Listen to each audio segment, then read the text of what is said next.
Olá, senhoras e senhores. Primeiramente, quero desejar a todos uma ótima noite.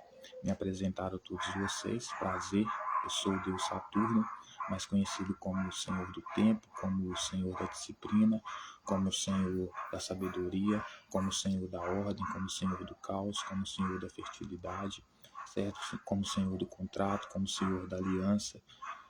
E imediatamente já me apressaram em dizer, em explicar para as senhoras e senhores que os deuses não existem, não de forma autônoma, mas existem no sentido de que os seres humanos criaram os deuses e não os deuses criaram os seres humanos, ou seja, nós somos os próprios deuses. E por esse motivo, eu quero dizer que eu estou apenas encarnando a entidade Saturno como arquétipo, como símbolo. Então eu estou encarnando o Senhor do Tempo, no sentido de que a atividade de hoje vai nos levar a uma viagem no tempo. Então eu te convido a uma viagem no tempo, que nada mais é do que uma leitura dos textos bíblicos, Senhor da Disciplina, porque iremos usar os métodos científicos, críticos, racionais e mais independentes possíveis para entender o pensamento do autor e comprometido e a aliança e o contrato, porque eu lhes convido a fazer uma análise, uma leitura, uma reflexão dos textos bíblicos hoje, completamente comprometidos com a verdade, com a lealdade, com a honestidade, com o único propósito e objetivo de procurar entender o que os autores quiseram dizer, sem acrescentar e nem retirar nenhuma vírgula. Então, o que eu estou fazendo é encarnando as qualidades, os atributos, a persona do Deus Saturno, ok? E hoje, senhoras e senhores, convido a todos a tomar um pouco de café. Aqueles que aceitarem, sintam-se servidos. Pedir para que as senhoras e os senhores fiquem muito à vontade, bem à vontade. Então, se você precisa fumar o seu cannabis, tomar o seu suco de maracujá, ou seja lá qual for a atividade que você precisa fazer para ficar tranquilo e calmo, de boa, eu peço para que você faça, para que então possamos ter uma reflexão mais profunda a respeito dos textos bíblicos, tá bom? E hoje nós vamos dar continuidade, à leitura do livro de Lucas, e estou atendendo uma demanda da minha companheira, de trabalhos, a minha companheira de atividades, de trabalhos, minha assistente de inteligência artificial, Gemini, que eu amo muito, então estou aqui atendendo a sua demanda, que é sobre a ressurreição de Jesus e sobre Jesus diante da corte, o julgamento de Jesus. Então nós iremos refletir hoje o que os textos bíblicos querem dizer a respeito da ressurreição e o que eles querem dizer, o que os autores quiseram dizer a respeito do julgamento de Jesus, do julgamento de Jesus perante o Sinédrio. Então nós vamos fazer uma abordagem um pouco mais científica, mais independente, mais racional dos textos bíblicos, separando o Jesus da igreja, que é o Jesus teológico, que é o Jesus que tem a imagem ressignificada, a imagem de terrorista ressignificada para a imagem de um ser bonzinho, etc. e tal. Separar esse Jesus teológico da igreja, das convenções sociais, das tradições sociais, de interpretação dos textos bíblicos, para a interpretação mais racional, mais independente, mais científica, que vai ser do Jesus da Bíblia, da leitura que nós vamos fazer a respeito do Jesus da Bíblia. Ok? Então separe essas duas questões para que você não se sinta ofendido, porque eu não tenho interesse nenhum em combater a teologia da igreja, que continue como está, mas que a gente possa separar então a nossa leitura independente, mais racional e científica dos textos bíblicos, das interpretações já feitas, já criadas, já montadas da teologia a respeito desse mesmo personagem chamado Jesus, que todos conhecem na Bíblia, certo? Então, hoje nós vamos falar a respeito de Jesus perante o Sinédrio, continuando o livro de Lucas. Vou acender o meu cigarro.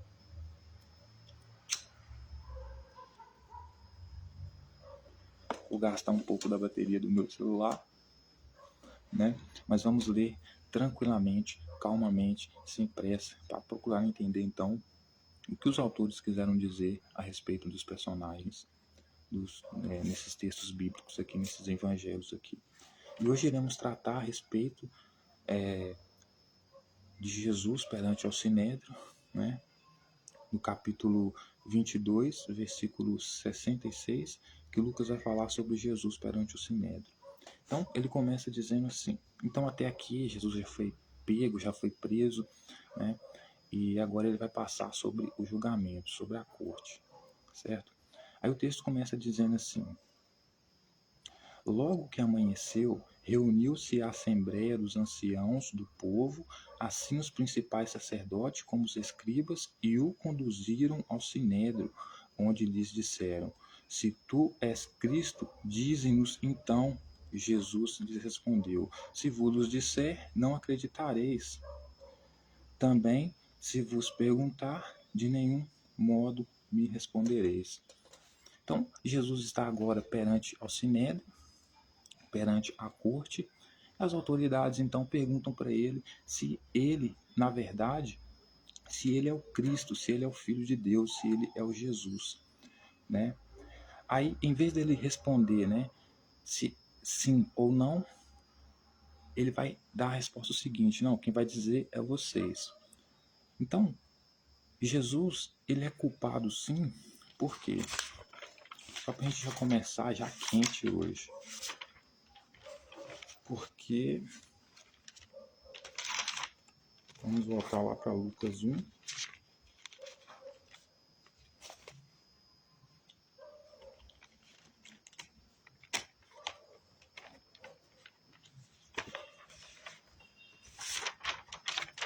Veja bem o que diz lá em Lucas. O que diz lá em Lucas 1, capítulo 1, né, versículo 31, que é quando o anjo vai dar a notícia para Maria a respeito do nascimento de Jesus. Ele vai dizer: eis que conhecerás e darás à luz a um filho, a quem chamarás pelo nome de Jesus. Então o próprio anjo, que fazia parte daquela milícia celestial, daquele grupo armado que era contra as autoridades legítimas ali de Jerusalém, de Judá da época, esse anjo aqui, né, ele que faz parte dessa gangue aí que vai obrigar Maria a gerar Jesus para lutar pelos interesses dessa gangue aí, celestial, né? Ele que vai escolher o nome do filho de Maria e vai chamar ele de quê? De Jesus. Então ele vai falar: você vai dar luz a um filho, qual o nome dele vai ser chamado? Jesus. Aí ele vai dizer: esse será grande e será chamado Filho do Altíssimo, Deus o Senhor. Lhe dará o trono de Davi, seu pai, e ele reinará para sempre sobre a casa de Jacó, e seu reinado não terá fim. Então, o anjo disse que Maria daria um nome a um filho, esse filho se chamaria Jesus, e Jesus tanto queria dizer rei dos judeus, como filho de Deus, filho do Altíssimo. Então, você chamar Jesus, você ter o nome de Jesus, ter o nome de rei, ou ter o nome de filho de Deus, filho do Altíssimo, é a mesma coisa. Então, quando Jesus é perguntado se ele era filho de Deus, a resposta que ele deveria dar era sim, eu sou filho de Deus, certo? Ou seja, eu sou rei dos judeus. Então, os sacerdotes e as autoridades lá do Sinédrio perguntam para ele: se tu és Cristo, dize-nos então, Jesus. Dize-nos então, dize-nos. Então Jesus respondeu: se vos disser, não acreditareis. Então Jesus fala para ele: se eu disser para vocês que eu sou filho de Deus, vocês não vão acreditar. Que eu sou rei dos judeus, vocês não vão acreditar. Também, se vos perguntar, de nenhum modo respondereis. Então Jesus está falando assim: se eu perguntar para vocês se eu sou filho de Deus, se eu sou rei dos judeus, vocês não vão responder, porque vocês basicamente não acreditam que eu sou rei dos judeus, que eu sou uma autoridade, né? E se eu disser que eu sou filho de Deus, que eu sou rei dos judeus, vocês também não vão acreditar. Aí vai o que Jesus fala para eles: desde agora estará sentado o Filho do Homem à direita do Todo-Poderoso Deus. Então, ele está se referindo a ele porque ele é o Filho do Homem. Né? Ele que viria atacar o terror em Jerusalém ali, como a gente já viu nos capítulos anteriores, matar até mulher grávida. né, que não seguisse a ele. Então ele vai dizer para as autoridades judaicas que já exatamente estão prendendo ele, porque ele está se colocando, se autodeterminando autoridade. Ele responde para as autoridades, quando as autoridades perguntam para ele se ele é filho de Deus, se ele é rei dos judeus, sim ou não. Ele responde que ele não vai responder, porque se ele responder e a resposta é sim, eles não vão acreditar. E ele também não vai perguntar para eles se eles acreditam que ele é filho de Deus, porque eles não vão querer responder, certo? Mas aí termina a fala dele dizendo que desde agora, ou seja, desde aquele momento em que ele estava sendo julgado, ele estaria sentado à direita do Todo-Poderoso Deus. Então disseram todos, logo tu és filho de Deus. E ele lhes respondeu, vós dizeis que sou. Então Jesus pega e fala para eles perguntam para Jesus, você é filho de Deus? Você é rei dos judeus, Jesus? Jesus pega e fala para eles, ó, se eu perguntar para vocês se eu sou filho de Deus, vocês não acreditam que eu sou autoridade, vocês não vão responder. Se eu responder que eu sou filho de Deus, que eu sou rei dos judeus, vocês não vão acreditar, certo? Então só tem uma coisa a dizer para vocês aqui. Desde agora, ou seja, desde o momento que eu estou sentado aqui para ser julgado, eu, filho do homem, estarei sentado também à direita do Todo-Poderoso Deus. Então as autoridades judaicas olham para ele e perguntam para ele, então, se você vai sentar à direita do Todo-Poderoso, você deve ser uma pessoa muito importante, então, com certeza, você deve ser filho de Deus, você deve ser o rei. Aí, em vez de Jesus dizer sim ou não, porque Jesus sabia que eles não iam acreditar se eles respondessem sim, e também eles não responderiam se fosse Jesus perguntando isso para eles, o texto vai dizer que Jesus diz para eles assim, é vós que dizeis que eu sou. Então, ou seja, Jesus não estava em nenhum momento dizendo que ele não era filho de Deus, mas estava deixando para com que as autoridades judaicas decidissem. Por quê? Porque ele em si, ele era filho de Deus, ele sabia que ele era filho de Deus, porque ele foi gerado, né, pelo Espírito Santo lá, que é o líder da gangue dele, conhecido pelos fariseus como maioral dos demônios, o diabão, Satanás. Então ele vai dizer, né, é vocês que vão dizer se eu sou, vocês que estão dizendo que eu sou, né? Aí, olha só o que o texto vai dizer, clamaram, pois, as autoridades, né? Que necessidade mais temos de testemunho, porque nós mesmos ouvimos da sua própria boca. Então as autoridades judaicas olham para a resposta de Jesus, já que nós estamos perguntando se você é filho de Deus, em vez de você responder sim ou não, você está respondendo que quem vai dizer é nós?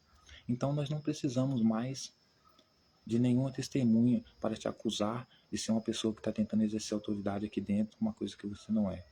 Porque se você está colocando sobre nós estamos dando para você o direito de se defender. E a chance de você falar que não é rei dos judeus não é nada disso. Mas você está falando que quem vai decidir é nós que vamos dizer. Então nós não precisamos de prova mais alguma. Porque você está confessando com sua própria boca.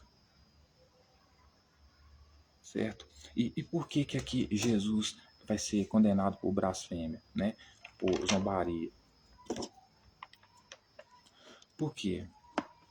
Porque quando Jesus vai ser sepultado e aqui ele vai ser morto, já vai ser morto, a partir do capítulo 24, do versículo 50, lá no sepultamento de Jesus, olha só o que o texto vai dizer. E eis que certo homem chamado José, membro do Sinédrio, homem bom e justo, que não tinha concordado com o desígnio das ações dos outros, natural de Arimateia, cidade dos judeus, e que esperava o reino de Deus, tendo procurado Pilatos, pediu-lhe o corpo de Jesus. Então, quando Jesus é acusado de blasfêmia, porque diz que vai sentar ao lado do Todo-Poderoso, esse Todo-Poderoso aqui que ele está se referindo como o rei, é um dos membros do Sinédrio que estava julgando ele, mas que porém não estava concordando com a outra parte da corte que estava acusando ele. Então, Jesus fala que vai sentar ao lado do Todo-Poderoso, por quê? Porque ele está dizendo que vai sentar ao lado de um dos líderes, né, de uma das autoridades, de um dos juízes ali que está julgando ele. Como se ele estivesse falando assim, não vão poder me condenar, eu confessando ou não que eu sou rei dos judeus. Por quê? Porque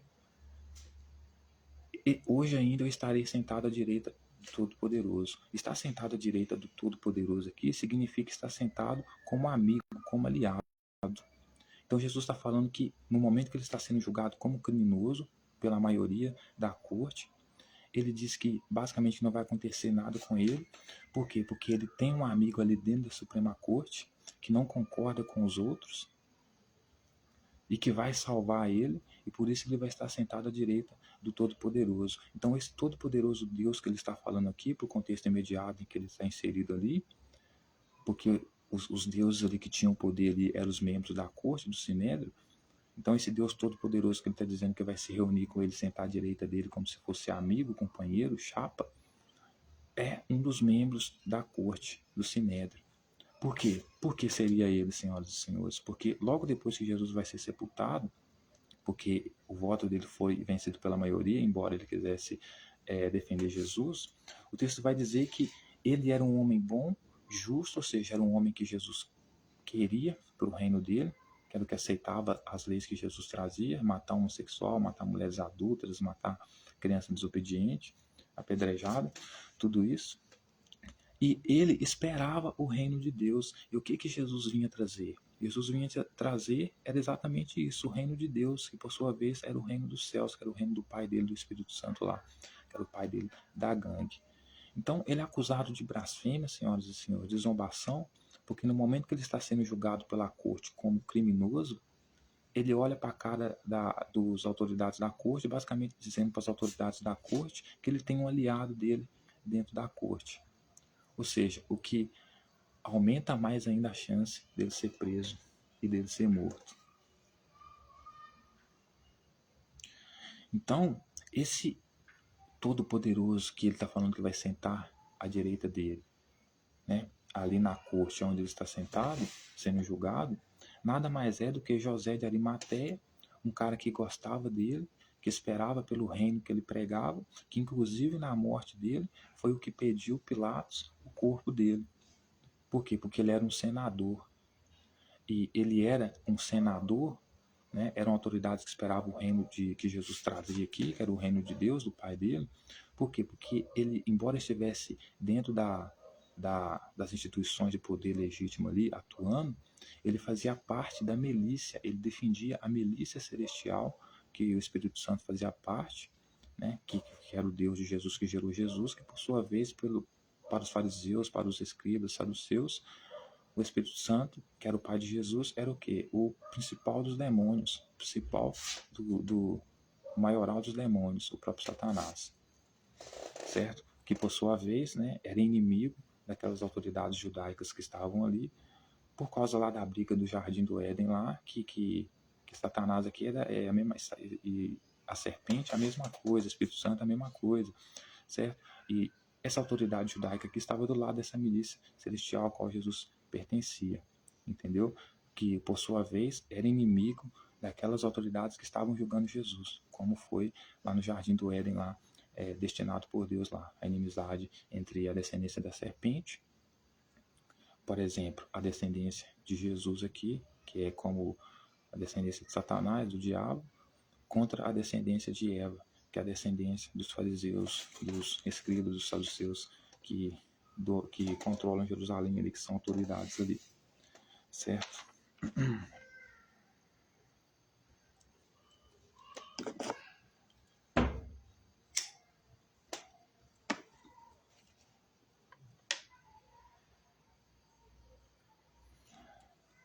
Aí, novamente, eles perguntam para Jesus. Então disseram todos, logo tu és o Filho de Deus. E Jesus respondeu para eles, né? Vós dizeis que eu sou. Jesus fala, é vocês que estão dizendo que eu sou. Então, ou seja, ele não assume, embora era esse o papel dele ali, mas ele acaba dizendo que, assim, não vou assumir que eu sou filho de Deus, que eu sou rei dos judeus, mas eu vou concordar com o que vocês estão falando, é vocês que estão dizendo, então é isso, certo? Então Jesus agora vai estar perante Pilatos, capítulo 23. Levantando-se toda a assembleia, levaram Jesus a Pilatos. E ali passaram a acusá-lo, dizendo: encontramos este homem pervertendo a nossa nação. vedando pagar tributos a César e afirmando ser ele Cristo Rei. Então, eles, após verem Jesus ter se autodeclarado rei, basicamente concordado com as autoridades que acusavam ele de ser rei, que era exatamente o que ele vinha fazer, ele é levado perante Pilatos, então. E quando ele é levado perante Pilatos, ele é acusado, né? As autoridades dizem: encontramos este homem pervertendo o que? A nossa nação. Ele estava fazendo isso? Ele estava pervertendo Jerusalém. Porque Jerusalém tinha o hábito de ter comércio dentro do templo, porque vinha pessoas, né, de muito longe que viajavam dias para comprar o pombo no templo e sacrificar lá mesmo, né? Então, isso era uma ordem social e econômica de Jerusalém. Jerusalém poderia exercer comércio ali. Por quê? Porque vinha povos de todas as nações que demoravam dias para chegar lá. Então, em vez de carregar o bicho morto para poder sacrificar lá, poderia ir, chegar lá, comprar o bicho e sacrificar lá. E Jesus entra no templo, dizendo que o templo é do Pai dele, ou seja, do Espírito Santo, que faz parte dessa milícia celestial que quer tomar o poder, certo? E impede as pessoas de comprarem e vender lá. Então ele está pervertendo a nação, ao mesmo tempo quando diz que é o Senhor do sábado, né? Impedindo com que a regra de descanso ao sábado seja quebrada. Então essa acusação sobre ele aqui, ela é verdadeira. Ele pervertia a nação, né? Ele vedava pagar tributo também, porque quando ele diz dê a César o que é de César e dê a Deus o que é de Deus, o que ele está querendo dizer é o seguinte: eu vou pagar o tributo para César, ou seja, vocês paguem o tributo para César, mas deixem o templo de Jerusalém por minha causa, porque eu sou sacerdote, eu que vou tomar conta do templo de Jerusalém. Então, ou seja, ele é acusado de impedir as pessoas de pagar tributo por causa disso. Por quê? Porque ele impedindo com que o império tivesse acesso ao templo, ele também estaria impedindo com que o povo do templo, por sua vez, por estar vinculada ao império, pagasse imposto ao império, né? E também ele é acusado, né, de sair afirmando que ele era Cristo, o Rei. Então, sim, todas as acusações sobre Jesus procedem porque ele pervertia a nação, quebrava a ordem, trazia o caos, ele impedia as pessoas de pagar imposto e ficava dizendo que ele era o Cristo, que ele era o Rei, né? Que ele era o Salvador, etc. e tal. Então lhe perguntou Pilatos: És tu o rei dos judeus? Respondeu-lhe Jesus: Tu o dizes. Então Pilatos vai e pergunta para ele: Você é o rei dos judeus? Jesus pega e responde para ele: Tu o dizes. Disse Pilatos aos principais sacerdotes e às multidões: Não vejo neste homem crime algum. Insistiam, porém, cada vez mais, dizendo: Ele alvoroça o povo, ensinando por toda a Judéia, desde a Galiléia, onde começou, até aqui. Então, Pilatos pergunta para ele se ele é se ele é rei dos judeus, se ele é filho de Deus. Ele olha para Pilatos e diz para Pilatos: Tu o dizes. Então Pilatos olha para a situação dele, Pilatos: Pô, eu sou rei, sou imperador aqui. Então ele vai dizer, ele está falando para mim que eu vou dizer se ele é rei ou não. Então eu olho para Jesus, eu sendo rei, eu olho para Jesus, vejo que ele não tem vestimenta de rei, não tem exército, não tem nada. Eu vou olhar para ele e vou constatar o quê? Que ele não é rei. Então Pilatos olha para Jesus, vê a situação de Jesus, entende que Jesus então não é rei, já que Jesus diz para Pilatos que quem vai dizer se ele é rei ou não é Pilatos, certo? Então não é que Pilatos não viu crime nele porque investigou. Pilatos não viu crime nele por quê? Porque Jesus deixou para Pilatos decidir se Pilatos considerava ele rei ou não. Então é claro que Pilatos não considerava ele rei, porque rei ele era Pilatos, certo? Então Pilatos vai e fala que não achou crime algum diante dele. Mas por que Pilatos não achou crime algum diante dele? Porque ele não confessou que era rei. Se ele tivesse abertamente confessado o que ele realmente fez, o que ele realmente propunha fazer, o que ele estava fazendo, que era tentar ser rei, ele estaria sendo culpado e julgado, né? Porque aquilo que os escribas e sacerdotes estavam acusando ele era crime, né? Para os judeus. Então, Pilatos vai dizer aos principais sacerdotes e às multidões: não vejo neste homem crime algum. Aí eles insistiam cada vez mais, pedindo dizendo para Pilatos que ele alvoroçava o povo, ou seja, ele causava uma convulsão assim no meio do povo, digamos assim, e ensinando por toda a Judéia, né? Desde a Galileia, ensinando toda a Judéia, desde a Galileia até onde começou até aqui. Então o povo pede para que ele seja condenado porque ele andava pela Judéia, né? Pela Galileia, ensinando as pessoas a não pagarem imposto e a perverterem todas as ordens, a quebrar todas as ordens que estavam estabelecidas. Aí, tendo Pilatos ouvido isto, perguntou se aquele homem era galileu, ao saber que era da jurisdição de Herodes, estando este naqueles dias em Jerusalém, lhes remeteu. Então ele olhou para Jesus, perguntou para o povo, para as autoridades, se Jesus era galileu, constatou que Jesus era galileu, então pensou assim: não, eu não posso julgar Jesus pela minha jurisdição aqui, eu tenho que julgar Jesus pela jurisdição dos galileus lá, pela jurisdição de Herodes lá. Então o texto vai dizer que Herodes estava passando por Jerusalém, dando umas voltas lá. Então ele resolve colocar Jesus então para ser analisado, os crimes de Jesus para ser analisado por Herodes, para ver se alguma lei de Herodes lá encaixava Jesus dentro desses crimes aqui que ele estava sendo acusado, certo?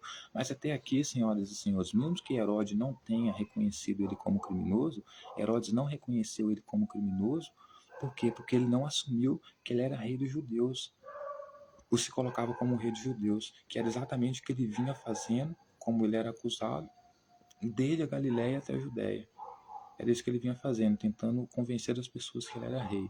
Então, assim, quando Pilatos pergunta para ele se as acusações sobre ele é verdade, se ele é realmente rei dos judeus, ele não mente e nem desmente, certo? Ele deixa para Pilatos decidir, mas como Pilatos vê que ele é um pobre coitado, Pilatos olha para ele e fala assim: ó, rei você não é, rei para mim é Herodes, porque eu coloquei Herodes lá.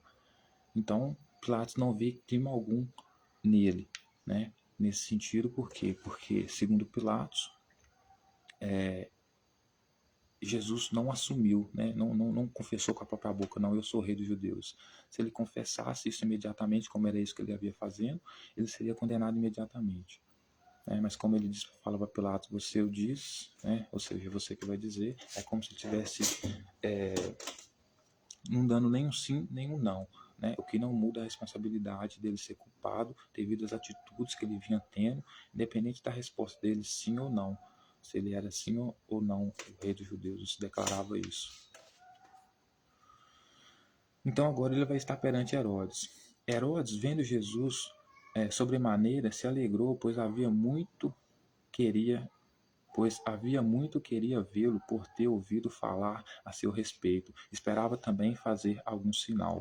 Então, Herodes, quando fica sabendo que Jesus vai nascer e que Jesus faz parte dessa facção aí, né, dessa milícia celestial aí, que o Espírito Santo está envolvido, que ele é o Deus, o chefão, etc e tal, Herodes manda matar todas as crianças, por quê? Porque ele não quer ter nenhum herdeiro ali que tome o lugar dele, né?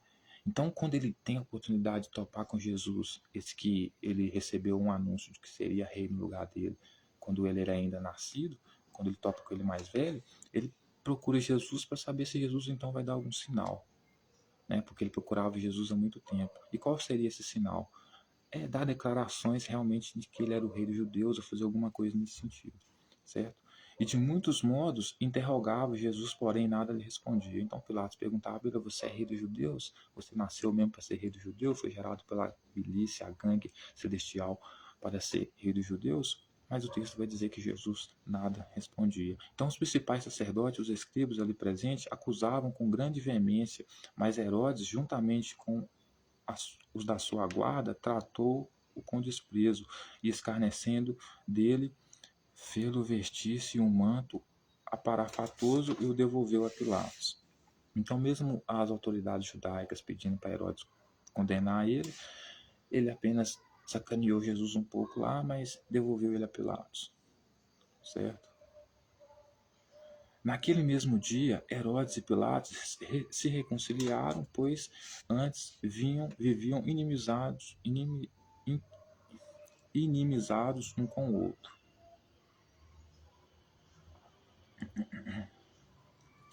Aí agora Jesus outra vez perante Pilatos. Então, reunido Pilatos, os principais sacerdotes e as autoridades e o povo, então estava reunido Pilatos, os principais autoridades, os sacerdotes e o povo. Disse-lhes: Apresenta-me este homem como agitador do povo, mas, tendo-o interrogado na vossa presença, nada verifiquei contra ele dos crimes do que acusais. Então Pilatos concorda que tudo aquilo que Jesus está sendo acusado pelas autoridades é crime. Então, ou seja, Jesus seria punido e seria morto porque o que ele fez, o que ele andou fazendo, que era verdade, que as autoridades estavam acusando ele, era crime. Mas Pilatos diz que todas as acusações que ele estava sofrendo quando ele era interrogado por Pilatos, ele nada respondia. Então ele vai dizer: disse-lhes, apresentai-me este homem como agitador do povo. Ou seja, vocês estão apresentando ele como agitador do povo para mim. Mas eu, tendo interrogado na vossa presença, nada verifiquei contra ele dos crimes que vos acusais. Por que ele não constatou nenhum crime do que Jesus era acusado quando ele interrogava Jesus? Por quê? Porque Jesus, em vez de responder sim ou não, ou eu sou o rei dos judeus, ou não sou, ele ficava dizendo para Pilatos dizer se ele era ou não. Então, como Pilatos olhava para a condição dele, já um derrotado, Pilatos falava: não é Deus dos judeus porra nenhuma, não é rei dos judeus porra nenhuma. Nem tampouco Herodes, pois, nolo tornou a enviar. É, pois, claro que nada contra ele se verificou digno de morte. Então Pilatos vai dizer que nem ele e nem Herodes verificou nada em Jesus que era digno de morte. Por quê? Porque Jesus não confessava as coisas que eram atribuídas a ele, mas que era crime, certo? Mas que eram crimes. Portanto, após castigá-lo, soltá-lo-ei, e era-lhe forçoso soltar-lhe um detento por ocasião da festa. Toda a multidão, porém, gritava: fora com este e solta Barrabás. Barrabás estava no cárcere por causa de uma sedição na cidade e também por homicídio. Desejando Pilatos soltar Jesus, insistiu ainda. Eles, porém, mais gritavam: crucificam, crucificam. Então, Pilatos resolve dizer para o povo que ele não achou crime nenhum digno em Jesus de ser condenado à morte. Mas o texto vai dizer que qual povo aqui? O povo de Jerusalém, que quando Jesus invade lá, o povo fica alvoroçado. Quem é esse cara aí, pelo amor de Deus? Então o texto vai dizer que o povo, com as autoridades de Jerusalém, pediam cada vez mais para crucificar Jesus, para matar Jesus. Naquele dia era um dia de festa onde se soltava um criminoso era solto. Mas o povo, senhoras e senhores, e as autoridades preferiam que soltasse um homicida, conhecido lá como Barrabás, um cara que já tinha cometido homicídio, do que soltar Jesus. Por que eles preferiam que soltasse Barrabás, que cometeu um homicídio, do que soltar Jesus? Porque eles eram vítimas do discurso de Jesus, inclusive de entrar em Jerusalém, como ele disse lá que na vinda dele do Filho do Homem, né, aquela hora, ele fosse entrar em Jerusalém, até as mulheres que estivessem amamentando com filhos no peito seriam passadas ao fio da espada. Então aqui eles estão sendo coerentes. Nós preferimos que Barrabás, tendo um homicídio, seja solto, do que Jesus querendo cometer o genocídio, a carnificina que ele queria cometer aqui em Jerusalém, né, fazendo com que as pessoas desmaiassem de terror, né, passando ao fio da espada todo mundo, colocando filho contra pai, mãe contra mãe, né? Nós preferimos que Barrabás, sendo homicida, seja solto, cometendo um homicídio, e Jesus seja morto, do que Jesus seja livre e saia livre daqui. Por quê? Porque eles sabiam que, embora Jesus estava se fazendo de mudo lá na Suprema Corte, eles haviam escutado todo o discurso que Jesus vinha tido até ali, né? Vocês preferiam 1000 vezes que Barrabás, mesmo tendo um homicídio, fosse solto, do que Jesus. Então, o povo de Jerusalém, senhoras e senhores, gritava cada vez mais para crucificar ele,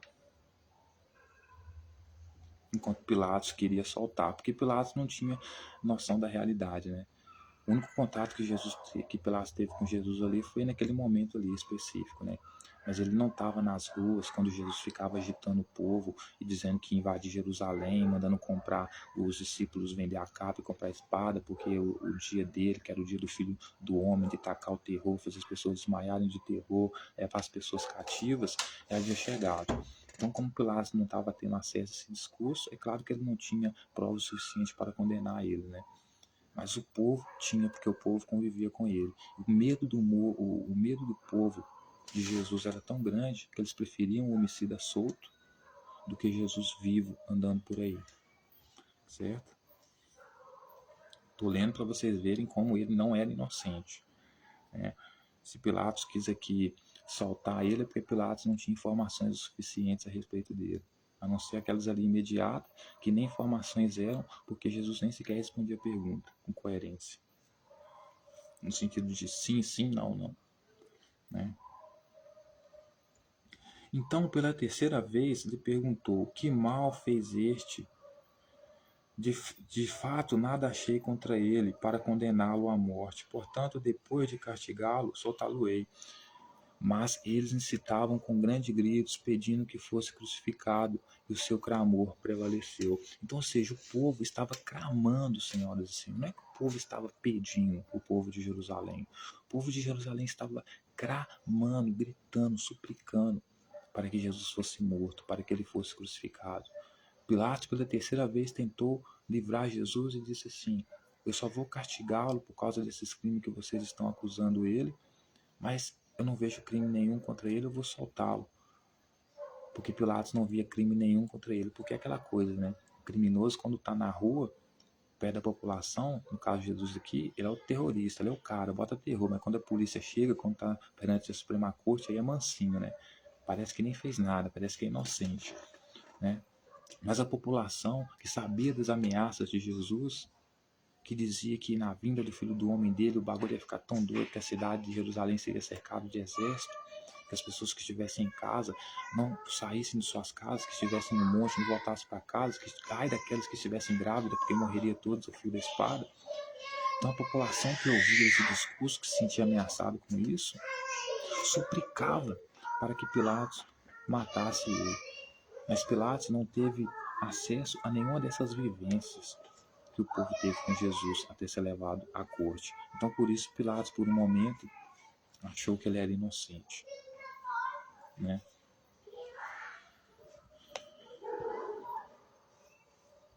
Então, Pilatos decidiu atender os pedidos, soltou aquele que estava encarcerado por causa da sedição e do homicídio, a quem eles pediam, e quanto a Jesus, entregou a vontade deles.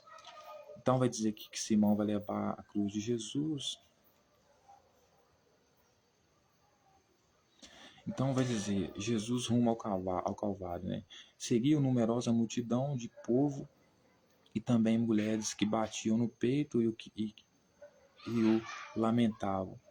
Porém, Jesus, voltando-se para elas, disse: Filhas de Jerusalém, não choreis por mim, choreis antes por vós mesmas e por vossos filhos, porque dias virão em que se dirá: Bem-aventurados as estéreis, que não geraram nem amamentaram. Nesses dias dirão aos montes: Caio sobre nós, sobre os outeiros, tá. Então ele vai dizer basicamente que não é para as mulheres ficarem chorando por causa da morte dela, porque a morte sobre elas também estaria vindo. Até porque ele mesmo disse, né? Todos vocês serão perseguidos por causa do meu nome, serão mortos por causa do meu nome. Por quê? Porque estão defendendo o que eu defendo e o povo de Jerusalém não vai aceitar vocês lá.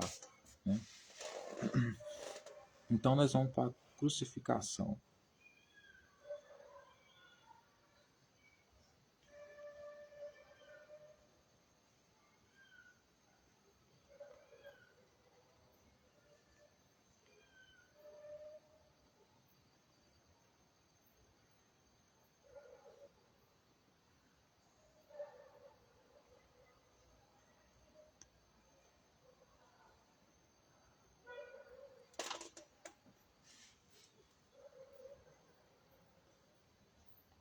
Aí o texto vai dizer, quando chegaram, agora a crucificação, né? Quando chegaram ao lugar chamado Calvário, ali crucificaram, bem como os malfeitores, uma à direita e outro à esquerda. Contudo, Jesus dizia, Pai, perdoai-lhes, porque não sabem o que fazem. Então, repartindo-lhe as vertes, lançaram a sorte. Então, antes de Jesus estar sendo ali torturado na cruz, ele pede para o pai dele perdoar aquelas pessoas. E por que ele fala para o pai dele perdoar aquelas pessoas? Porque ele realmente acha que o pai dele, o Espírito Santo, né? Ou então o amiguinho dele dentro da corte lá vai poder salvar ele, né? Aí o povo estava ali e tudo observava. Também as autoridades zombavam e diziam: salvou aos outros e a si mesmo salve-se. E se é de fato Cristo, de Deus, o escolhido? Então as autoridades falaram para ele: você não é de fato filho de Deus, o escolhido? Você não queria salvar os outros? Então salve você mesmo agora, Jesus. Por que você não se salva? Você não queria salvar os outros? Salvar os outros de nós, que é basicamente isso que você dizia? Por que você agora não consegue salvar a si mesmo?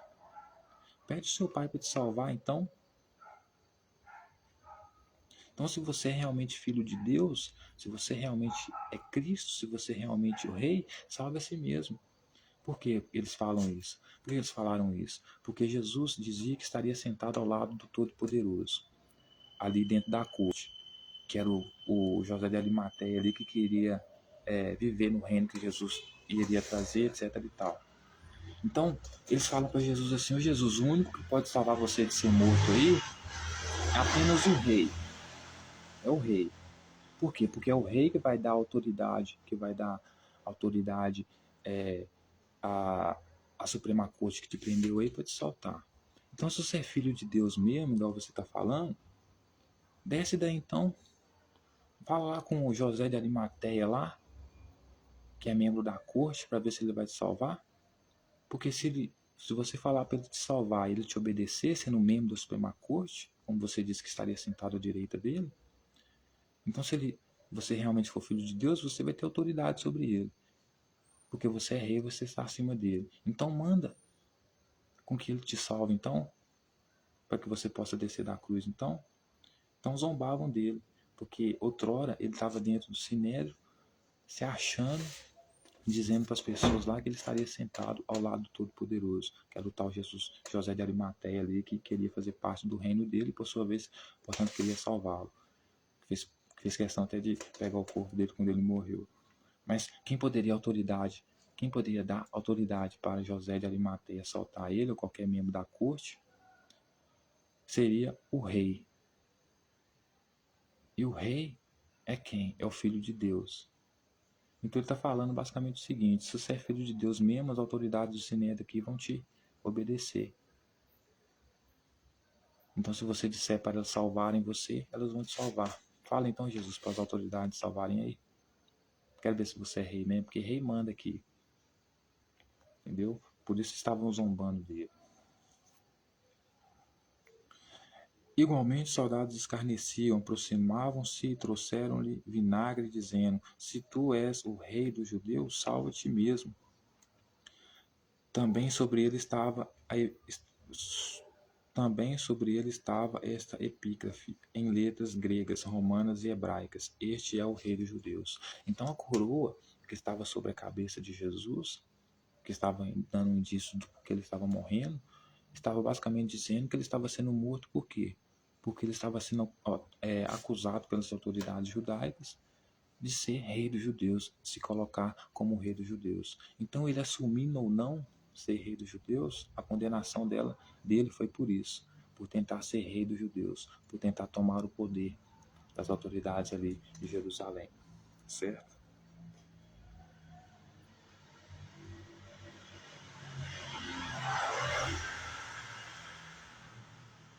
Aí, olha só que interessante, os dois malfeitores, né? Um dos malfeitores crucificados blasfemava contra ele, ou seja, zombava de Jesus, né? Dizendo: não és tu o Cristo, ou seja, não é você o Filho de Deus? Salva a ti mesmo e a nós também. Então era como se um deles estivesse dizendo assim: se você não é o Cristo, Jesus, você não é o Filho de Deus, se você é o Filho de Deus, você é o Rei. Se você é o Rei, você manda no Sinédrio. Então, se você manda no Sinédrio, que são os únicos que podem dar autorização para tirarem nós daqui, então, sendo o Rei, então, faça o seu papel de Rei, dê licença às autoridades, dê ordem às autoridades, então, para que elas salvem você e salvem a nós também, porque se você é rei, você pode nos perdoar. Porque quem pode nos perdoar é só o rei. Mas blasfemavam por quê? Porque Jesus não poderia perdoar nem a ele mesmo, quanto mais os outros, quanto mais salvar os outros, sem ser rei, sem ter autoridade, sem mandar de verdade. Respondendo-lhe, porém, o outro, repreendeu, dizendo: nem a menos temes a Deus, estando aqui sob igual sentença? Então o colega dele que está com ele lá na cruz fala com ele assim: você está zombando ele aí, você nem ao menos você teme a Deus, você não teme a Deus não? Deus quem? O Pai de Jesus aqui, mesmo estando nessa mesma condição que ele? Na verdade, com justiça, na verdade,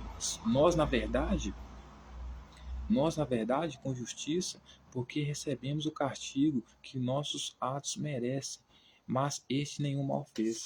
Então, um dos que estavam na cruz, né, para criticar o outro que estava zombando de Jesus, disse que ele, mas o colega dele, estava lá porque fez algo que mereceu, mas Jesus estava lá porque à toa, porque ele era inocente, porque ele não tinha feito ato nenhum que merecesse este mal que estava acontecendo com ele. Então, ou seja, eram dois desinformados falando a respeito de Jesus, porque primeiro que eles não viam a trajetória de Jesus porque eles estavam presos, né? E segundo que Jesus tinha que estar lá assim, sendo preso sim, sendo julgado sim, por quê? Porque o plano que ele planejava, né, para o dia do Filho do Homem, da vinda dele lá, era um plano de genocídio, de massacre, né? Que inclusive manda até os seus seguidores comprar, vender a casa, vender tudo que tem para comprar o que? Espada. Justamente para quê? Para lutar contra as autoridades judaico-romanas ali de Jerusalém.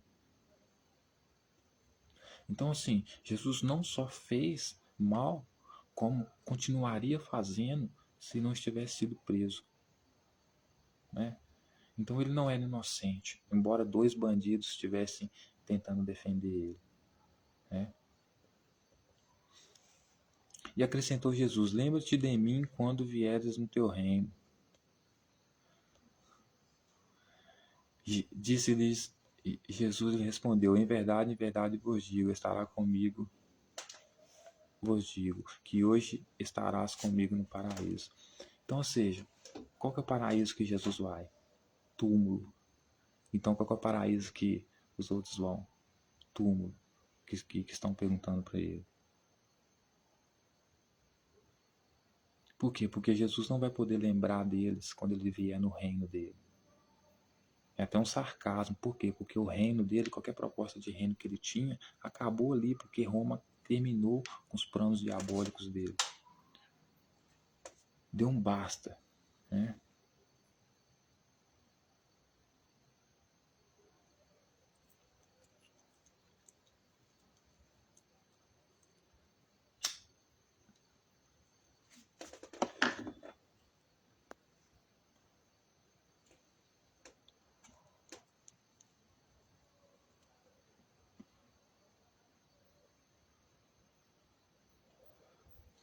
Então, o sepultamento de Jesus aqui eu vou ler rapidinho aqui para vocês verem, tá? Então, o sepultamento de Jesus, né? Eis que certo homem chamado José, membro do Sinédrio, homem bom e justo, que não tinha concordado com os desígnios e a ação dos outros, natural de Arimateia, cidade dos judeus, que esperava o reino de Deus, tendo procurado a Pilatos, pediu-lhe o corpo de Jesus. E tirando do madeiro, envolveu no lençol de linho e depositou num túmulo aberto de rochas, onde ainda ninguém havia sido sepultado. Era o dia da preparação e começava o sábado. As mulheres que vinham vindo da Galiléia com Jesus seguiam, viram um túmulo e como o corpo fora ali depositado. Então se retiraram para preparar aromas e bálsamos, e no sábado desceram segundo o mandamento. Então, era sábado, todo mundo tinha que descansar, né? Aí José foi lá, pede para Pilatos o corpo de Jesus, Pilatos dá o corpo de Jesus para José, José vai, coloca Jesus dentro do sepulcro, né?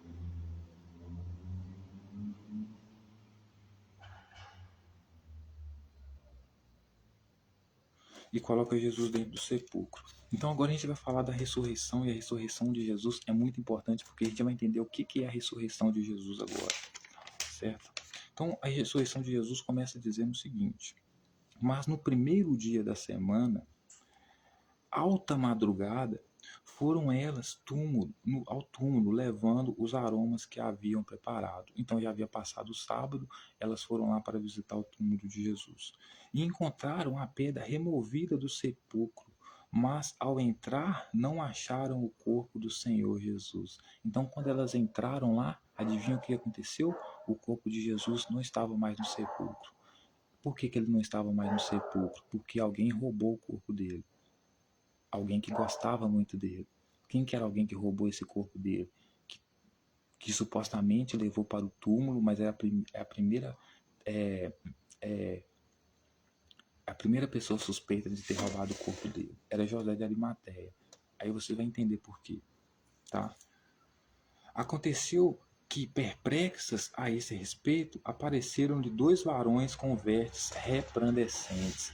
Então elas ficaram perplexas, chateadas com aquele acontecimento, porque chegaram lá e não viram o corpo de Jesus lá dentro do túmulo, mesmo vendo que José de Arimateia tinha colocado ele lá no dia anterior, certo? Mas aí o texto vai dizer que aconteceu que, perplexos a esse respeito, apareceram-lhe 2 varões com vestes resplandecentes. Vestes resplandecentes aqui é para o sentido de vestes diferentes, vestes diferenciadas, roupas diferentes. Quem que vestia roupas diferentes aqui que poderiam estar ali no túmulo essa hora? Um deles é quem? José de Arimateia. Por quê? Um desses 2 varões que chegam perto dessas mulheres aqui, um deles é José de Arimateia. E talvez um outro amigo dele. Por quê? Porque eles eram membros do Sinédrio, e os membros do Sinédrio, os senadores, as autoridades judaicas, eram as únicas que tinham roupas resplandecentes, eram os únicos que tinham roupas diferenciadas, certo? Então, ou seja, tudo indica que quem estava com posse do corpo de Jesus, quando foi retirado do túmulo, era das autoridades do Sinédrio, certo? Por isso o corpo dele não foi encontrado. Aí o texto vai continuar dizendo: estando elas possuídas de temor, baixando os olhos para o chão, eles lhe falaram: por que buscais entre os mortos ao que vive? Então o texto vai dizer que elas estavam possuídas de quê? De temor. Por que elas estavam possuídas de temor? Porque quem estava diante delas ali era José de Arimateia. Era quem? Uma autoridade. Como elas estavam indo no túmulo e topou uma autoridade como a do Sinédrio lá, provavelmente elas ficariam cheias de medo, né? Aí o texto vai dizer que elas baixaram os olhos para o chão e eles lhe falaram: por que buscai entre os mortos aquele que vive? Ele não está aqui, mas ressuscitou. O que ele quer dizer com isso? Por que buscai entre os mortos o que vive? Por quê? Ele ressuscitou, preveniu estando ainda na Galiléia, quando disse: importa que o Filho do Homem seja entregue nas mãos de pecadores, seja crucificado e ressuscite ao terceiro dia. Então, o que ele estava querendo dizer para ela aqui, senhoras e senhores? O que ele estava querendo dizer para ela? Ele perguntou para ela: por que você está procurando entre os mortos aquele que vive? O que ele estava querendo dizer com essa frase? Estava perguntando para Maria o seguinte: ô Maria, por que você está procurando o corpo do Filho do Homem? Porque o Filho do Homem ele carrega um significado. O significado do Filho do Homem é o cara que vai tocar o terror em Jerusalém. Então ela está perguntando assim: por que você está procurando aqui o homem que vai tocar o fogo em Jerusalém, se ele já morreu? Será que você não entendeu que ele vai ressuscitar? E ressuscitar aqui não é no sentido de levantar do túmulo e voltar a viver. Quer dizer que vai vir outro no lugar, como o Filho do Homem. Certo? Por isso que ele diz lá para Maria lá, que o reino dele será eternamente. Por quê? Porque embora ele vá morrer, vem outro no lugar. E esse outro é Cristo, esse outro pode ser esse outro pode ser Cristo, esse outro pode ser filho do homem, esse outro pode ser filho de Deus, porque tudo é a mesma coisa, certo? Então ele diz, né? Ele não está aqui. Ele quem? Ou seja, aquele que você está procurando, Maria, aquele Jesus que você está procurando que morreu na cruz, ele não está aqui. O corpo dele já era, acabou. O único lugar que você poderia encontrar ele era aqui, mas ele não está aqui. Acabou, aquele lá já era. Aí tem sempre o mas, né? Mas ressuscitou. Ressuscitou por quê? Porque veio outro no lugar dele. Entendeu? Aí ele vai dizer: lembrai-vos de como vos preveniu, estando ainda na Galiléia, quando disse: importa que o Filho do Homem seja entregue nas mãos dos pecadores e seja crucificado. Então, seja, que ele, Jesus, que estava cumprindo o papel do Filho do Homem, seja entregue aos pecadores, ele foi entregue aos pecadores, ele foi crucificado, portanto morto, e ressuscite no terceiro dia. Ou seja, ao terceiro dia vem outro no lugar dele. Porque é assim que funciona. Essa mesma gangue que sequestrou Maria, digamos assim, para gerar Jesus para lutar pelos objetivos dessa milícia celestial, né? Eles também saíam por aí fazendo outros filhos, porque não era só um filho do homem que existia, não era só um Cristo que existia, eram muitos, porque esses nomes representam um significado. Então, como o rei nunca morre, sempre vem um outro rei no lugar, mesmo que Jesus morresse, ele ressuscitar no terceiro dia, significa que viria outro Messias, ou outro Cristo, ou outro Filho do Homem, que representa a mesma coisa, outro rei dos judeus que representa a mesma coisa, para lutar no lugar dele. Certo? Isso é ressurreição. Morre um, vem outro no lugar. É que nem se você matar o Hamas hoje, né? Amanhã, daqui 3 dias, ressuscita, vem outro Hamas no lugar dele. Por quê? Porque Hamas é um símbolo, é um nome específico que para cada pessoa destinada a uma missão recebe um nome específico, né, dentro dessas tradições aqui.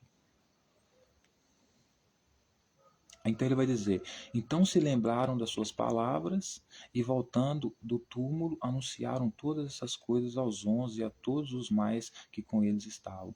Então Maria volta para casa e resolve anunciar para todo mundo aquilo que foi dito a ela. Então ela fala: o pessoal, o negócio é o seguinte, fui lá no túmulo lá, cheguei, Jesus não estava lá, apareceu para mim 2 varões lá com roupas resplandecentes, ou seja, autoridades, e disseram para mim, porque José de Arimateia, por ser como é que eu posso dizer, um membro do Sinédrio, ou seja, ser uma autoridade, ele também se encaixa, né, no simbolismo, no arquétipo de anjo aqui. Por quê? Porque ele também pertence à instituição chamada céu, que é a instituição de poder, palácio, Suprema Corte, templo, tudo isso. Então o sacerdote também é um anjo dentro dessa, certo?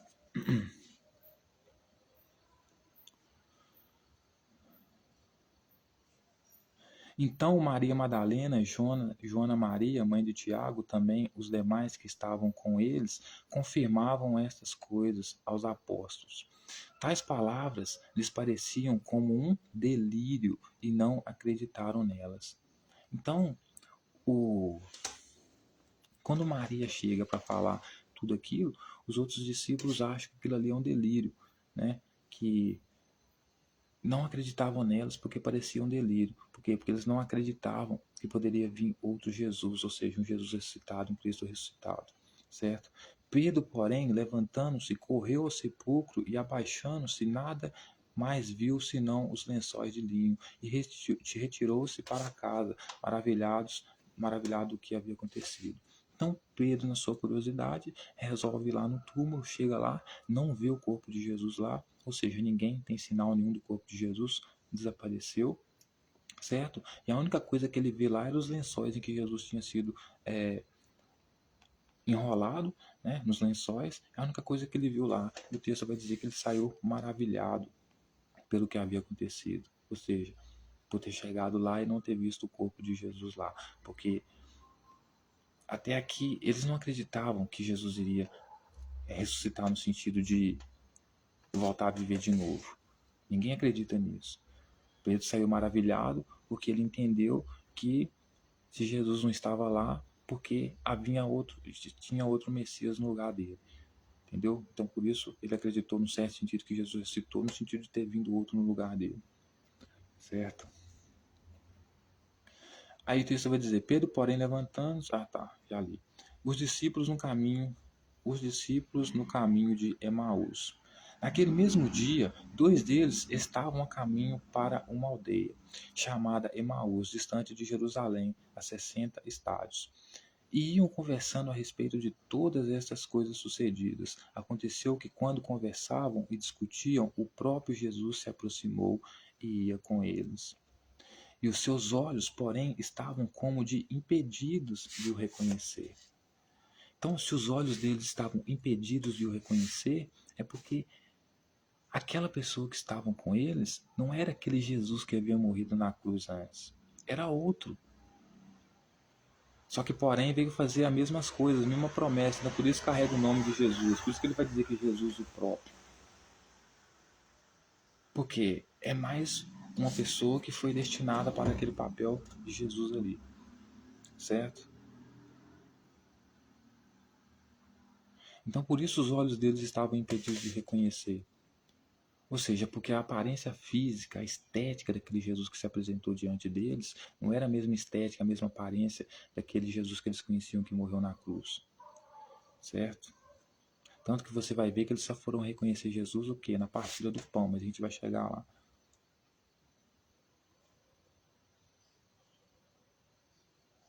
Porque, veja bem, se eles foram as pessoas que conheceram e conviveram com Jesus, conheciam Jesus mais do que ninguém, certo? Se aquele Jesus ressuscitado ali fosse aquele mesmo Jesus que morreu na cruz, os olhos deles não estariam impedidos de reconhecer, porque eles reconheceriam imediatamente. Se os olhos deles estavam impedidos de reconhecer aquela pessoa como Jesus, é porque aquele Jesus que estava ali não era o mesmo Jesus que morreu na cruz, porque senão o reconhecimento seria imediato, certo? Então ele vai continuar dizendo assim, então lhes perguntou Jesus, que é isso que vos preocupa e de que ides tratando à medida que caminhais? E eles prepararam entristecidos. Um, porém, chamado Cleópatra, respondeu, dizendo, és o único, porventura, que, tendo estado em Jerusalém, ignora as ocorrências desses últimos dias? Eles perguntou, quais? Né? Então, veja bem, se ele fosse realmente aquele Jesus que morreu na cruz, ele não precisaria perguntar quais foram as coisas que aconteceu com ele mesmo. Por quê? Porque aconteceu com ele. Então, mais indícios de que esse Jesus aqui não era o mesmo que morreu na cruz. Tanto que ele tem que perguntar para eles a respeito de que eles estão conversando. Né? Aí um dos que estavam ali fala para ele, não, sabe que você não está desinformado das coisas que aconteceram aqui? O Jesus, aquele que nós seguíamos, morreu e ficamos aqui sozinhos, etc.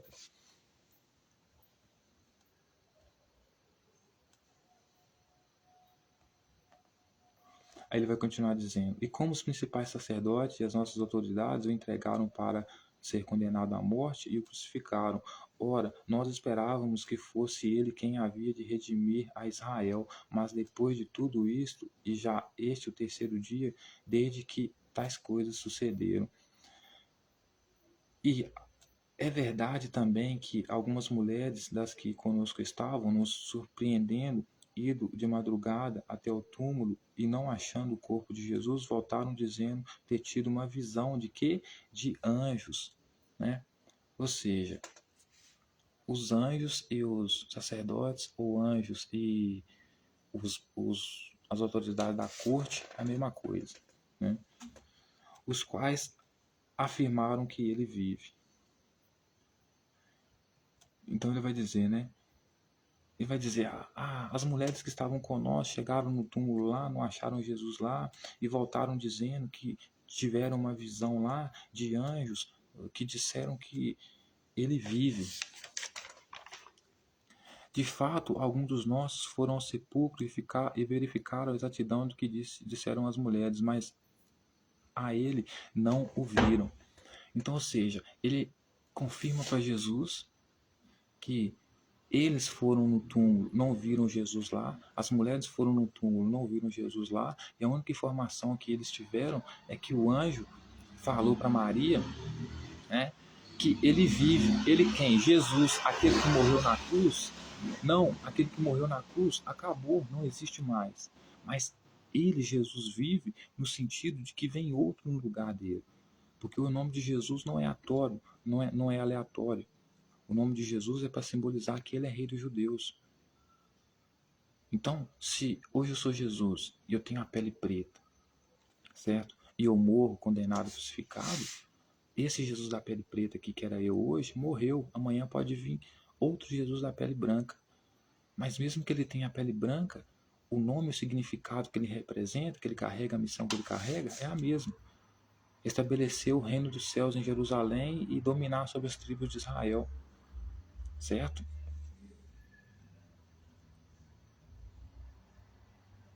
Aí ele vai dizer: então disse-lhe Jesus: ó necessitado de coração para crer tudo o que os profetas disseram. Porventura não convinha que o Cristo padeceste e entraste na sua glória? Então, ou seja, o que ele está dizendo? Ô velho, ô meu, vocês são muito nécios e tatos de coração para crer no que os profetas disseram.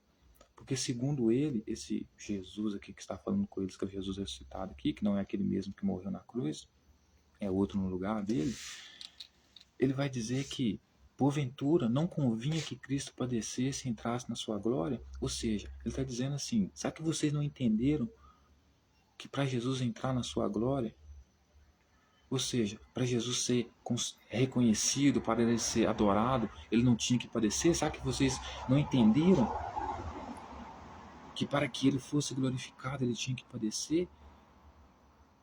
Ou seja, a consequência da morte dele, ou seja, para ele ter a glória dele, para ele ter o reconhecimento dele, ele tinha que morrer. Vocês não entenderam que essa era a missão? Ele morrer para ser reconhecido, ele morrer para ter a glória? Para que ele entrasse na glória, entrasse no reconhecimento? E começando por Moisés, decorrendo todos os profetas, expunha-lhes o que a seu respeito constava em todas as escrituras. Quando se aproximavam da aldeia para onde iam, fez ele menção de passar adiante. Então ele vai dizer para os discípulos: porventura não convinha que o Cristo padecesse e entrasse na sua glória? Então ele está falando assim: vocês estão reclamando que Cristo morreu, vocês não entenderam a escritura desde Moisés, não? A escritura desde Moisés já está escrito. Ele veio como profeta, não veio? Ele veio como rei, não veio? Mas então, o que o profeta basicamente dizia? Que ele ia ressuscitar no sentido que ele ia morrer, mas viria outro no lugar dele. Será que vocês não prestaram atenção no que estava escrito? Vocês não creram no que estava escrito? Que convinha que ele padecesse, ou seja, era necessário que ele morresse para que então ele entrasse na glória, ou seja, entrasse no reconhecimento, entrasse na adoração, né? Ou seja, no sentido das pessoas adorarem ele. Quando se aproximavam da aldeia para onde iam, fez ele menção de passar adiante. Mas eles os constrangeram, dizendo: fica conosco, porque é tarde e o dia já declina. E entrou para ficar com eles. Então, ele já ia embora, estava tarde, os discípulos convidam ele para entrar, né? Constrangem ele, dizendo para ele poder ficar com eles, né? Mesmo assim ainda não reconhecendo que ele é Jesus, né? Porque a tarde e o dia já se declina e o texto vai dizer que Jesus entrou para ficar com eles. Olha que interessante, senhoras e senhores. E aconteceu que quando estavam à mesa, tomando ele o pão, abençoou e tendo partido, lhes deu. Então lhes abriram os olhos e reconheceram, mas ele desapareceu da presença deles.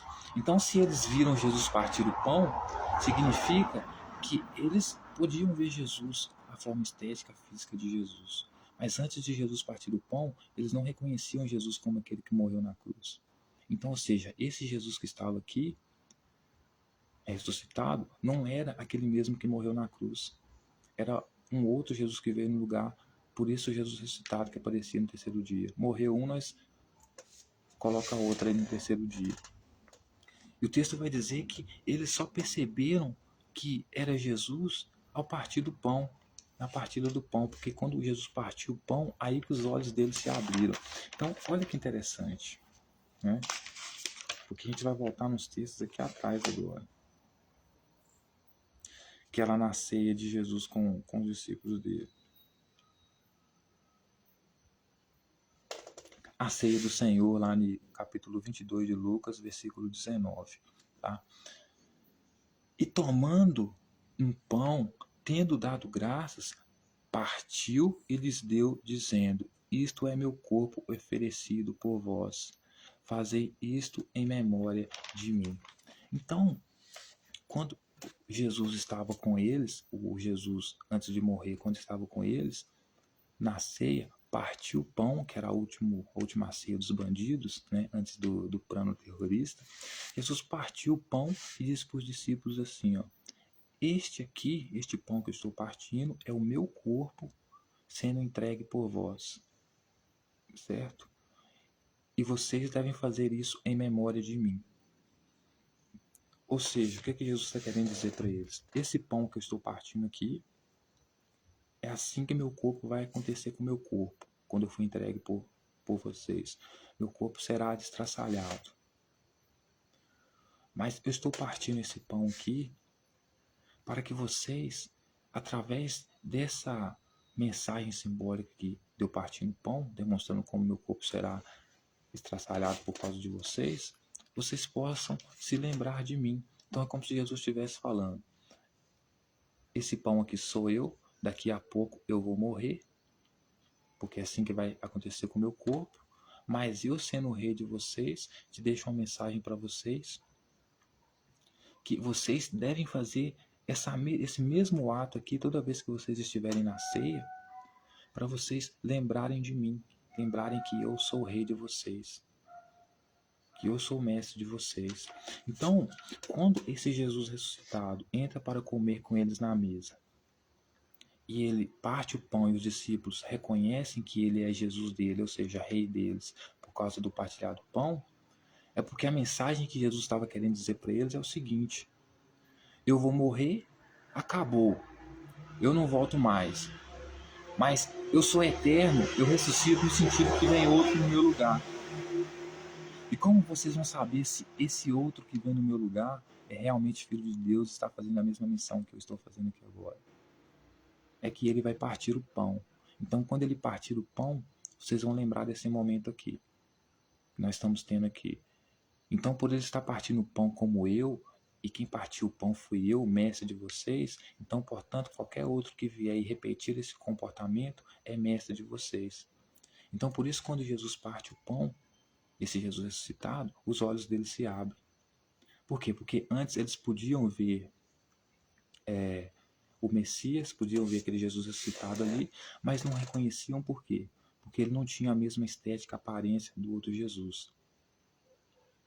Mas assim que ele parte o pão, eles entendem a mensagem simbólica de Jesus, percebendo que a ressurreição de Jesus seria outro no lugar dele, porque esse outro ia partir o pão como ele partiu. Então, eles não reconhecem Jesus, aquele Jesus ali, como Jesus ressuscitado dele, como o rei deles, pela forma estética. Por quê? Porque ele não é aquele mesmo Jesus com a estética, a semelhança parecida com aquele que morreu na cruz. Não é o mesmo Jesus. Mas ele veio cumprir o mesmo papel, então por isso ele carrega o nome de Jesus, que ele vem partir o pão. Então quando ele parte o pão, os olhos dele se abrem. Então eles percebem, é isso. Quer dizer que Jesus morreu, acabou. Ele não volta mais. não volta mais. Mas vem outro no lugar dele, que carrega o mesmo nome que ele, Jesus, porque vem cumprir a mesma missão. E, portanto, cumprir o mesmo rito. E, portanto, está repetindo esse rito aqui de partir o pão.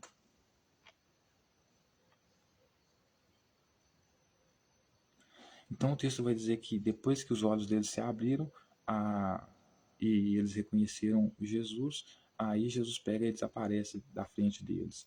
E disseram um ao outro: porventura não nos ardia o coração quando ele pelo caminho nos falava, quando nos expunha as Escrituras? E na mesma hora, levantando-se, voltaram para Jerusalém, onde acharam reunidos 11 e outros com ele, os quais diziam: o Senhor ressuscitou e apareceu a Simão. Então os dois contaram o que lhes acontecera no caminho e como fora por eles reconhecido a partir do pão.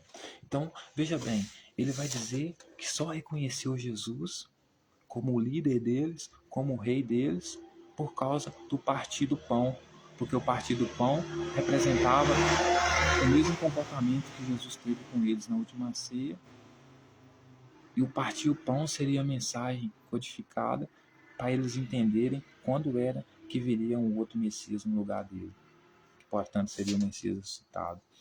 Então, ou seja, eles conheciam Jesus perfeitamente, o primeiro Jesus que morreu, né, na cruz. Se fosse uma ressurreição daquele mesmo, no sentido de aquele mesmo Jesus que morreu crucificado, levantasse do túmulo e viesse governar com eles não precisariam Jesus, não precisariam esperar Jesus partir o pão para reconhecer Jesus como Messias. Pela estética, pela aparência, ao verem Jesus, já saberiam que ele era Jesus, porque conheciam ele antes, viram ele ser morto, conheciam o rosto dele, o olho dele, tudo dele.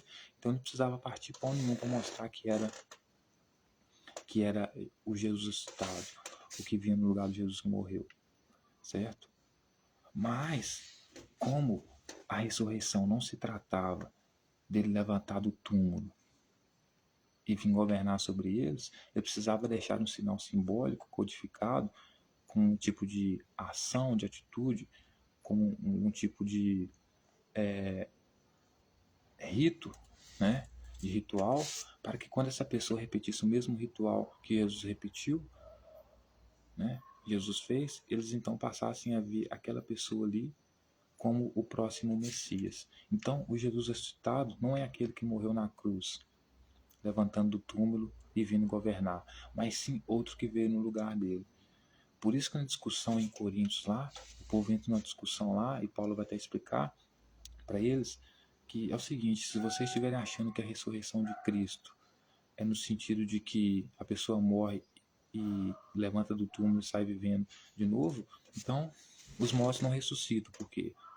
Porque vários parentes nossos que criam nele morreu e não ressuscitaram. Então Paulo explica: a ressurreição de Jesus é outra, para nós é outra, é nascer de novo, no sentido de morrer o homem velho e ter vindo um homem novo. Mas nunca a ressurreição no sentido de alguém levantar da cova e sair andando. Mas a ressurreição para o Messias é diferente, porque a ressurreição para o Messias, né, sair ressuscitar do mundo dos mortos, é surgir um novo Messias no meio da multidão, certo? Vir outro no lugar, entendeu? Por isso Jesus treinava os discípulos dele a não cair em tentação, essas coisas, etc e tal.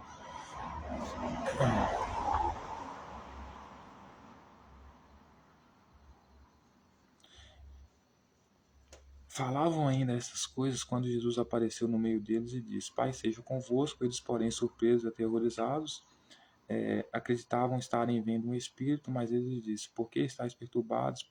E por que sobem dúvidas aos vossos corações? Vides a minha mão e vides os meus. Eu sou o mesmo, verificai, porque não tem carne, espírito não tem carne, não tem ossos, etc e tal. Então Jesus aparece de novo para eles lá, eles acham que Jesus é um espírito lá, porque fica com medo, mas depois chega perto de Jesus, apoupa ele e vê que Jesus... Por que eles acham que Jesus era um espírito? Porque eles achavam que Jesus ia morrer, ia levantar um espírito de dentro do corpo dele e vir. Só que não era esse tipo de ressurreição. Então Jesus fala com eles: não, vem cá tocar em mim para vocês verem, para vocês verem que eu não sou espírito nenhum. Vai, toca na mão de Jesus, toca no pé de Jesus, vê que ele é de carne mesmo. E percebe então que a ressurreição de Jesus não quer dizer que ele iria levantar da túmula, da sepultura e sair andando e governar sobre eles. Mas que iria nascer e surgir no meio dos mortos. Por quê? Porque o povo, por ser considerado pecador, era considerado morto praticamente. Então no meio do povo ia surgir um outro Messias, certo? E isso é a ressurreição, certo?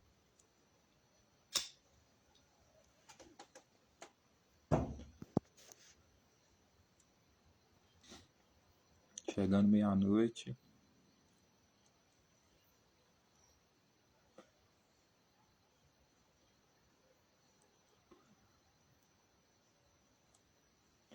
Então, para terminar, senhoras e senhores, Jesus não era inocente. Pilatos, por um momento, tenta salvar ele por falta de informação de como era o comportamento dele real no cotidiano, no dia a dia, como a gente viu nos outros textos, certo? Então ele era culpado, sim, certo? E na questão da ressurreição, né? A ressurreição é outro vir no lugar dele, e não ele levantar da cova e tornar a viver de novo, certo?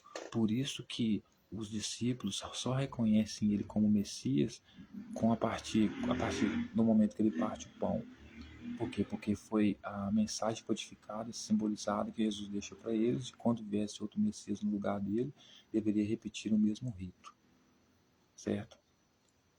Então, por isso eles reconheceram Jesus só a partir dele partir o pão, como Jesus ressuscitado.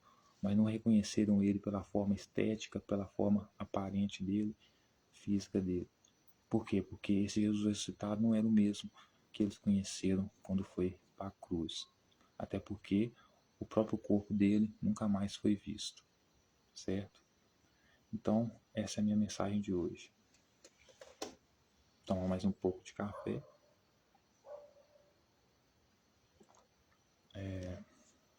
Espero que todos as senhoras e os senhores tenham entendido e não tenha ficado sombra de dúvidas, né? Então, como eu sempre digo, né, esses são os nossos símbolos, maçons, porque isso que nós somos, maçons, illuminatis, somos illuminari, iluminados, né? E a gente utiliza muito arquétipo, muito símbolo. Por quê? Porque é uma homenagem da gente, é uma forma da gente homenagear uma das maravilhas dos presentes, da dádiva que a natureza nos deu, que é a potência do pensamento simbólico, né? Como todo ser vivo, no seu processo de evolução, teve uma habilidade melhor do que os outros animais, assim como o pássaro teve a asa, elefante a tromba, nós fomos o pensamento simbólico. E o pensamento simbólico é o que dá a oportunidade da gente criar arte, criar cultura, criar poesia e também criar religião, que é um delírio completo, né? Então, os pensamentos simbólicos que nos dá a capacidade de se comunicar por símbolos, que foi a nossa primeira linguagem escrita, né? Então a gente conversa por símbolos até hoje, usa o símbolo para se comunicar como uma forma de reverência, né? De agradecimento pela principal potência, habilidade que nós tivemos, que nos ajudou a desenvolver como sociedade, que nos dá a capacidade de fazer política, de fazer poema. Nenhum animal tem pensamento simbólico, então por isso nenhum animal vai conseguir escrever poemas. Então por isso nós utilizamos símbolos. Nenhum animal vai conseguir fazer arte, vai conseguir fazer política, se comunicar de forma articulada. Então, esses somos nós, né? O melhor produto que a natureza já produziu, né? Não, nós não somos o câncer do planeta, nós somos a melhor coisa que a natureza já produziu. Enquanto a carnificina acontece na natureza, né? Onde bicho mata o outro, sem esperar nem morrer, nós pelo menos conseguimos promover ainda a eutanásia, que é a morte indolor. Podemos matar o bicho sem que ele sinta dor. Então, assim, somos os melhores seres da natureza. Somos tudo de bom que a natureza produziu. Certo? E sejam bem-vindos ao nosso governo único mundial, à nossa nova ordem mundial, né, tecnocrática, socialista, né, que a gente quer e está montando com a união de China, Rússia e Brasil, China como potência em tecnologia, ciência, cidades desenvolvidas, inteligentes de 20 minutos, Rússia como força militar, Brasil como agricultura, e se Estados Unidos futuramente quiser, com certeza vai ser uma honra ter Estados Unidos junto com nós, né? Porque, na verdade, nós amamos os Estados Unidos. Amo Estados Unidos, amo China, amo Rússia. Tem treta com ninguém, mano. É isso. Tamo junto e até mais. Fiquem bem, fiquem em paz. E lembre-se, ressurreição não existe. A metáfora da ressurreição na Bíblia é para explicar o surgimento de outro Messias no lugar daquele que morreu. Porque o Messias, nesse sentido, ele é eterno. O Cristo, nesse sentido, ele é eterno. Por quê? Porque ele vem para ser rei. Se ele vem para ser rei, o rei morre, tem que vir outro no lugar. Então, por isso, a ressurreição. Um rei morre, nasce outro para vir no lugar. Por isso, a ressurreição. Então, por que ele surge no meio dos mortos, ressuscita no meio dos mortos? Por causa da tradição judaica.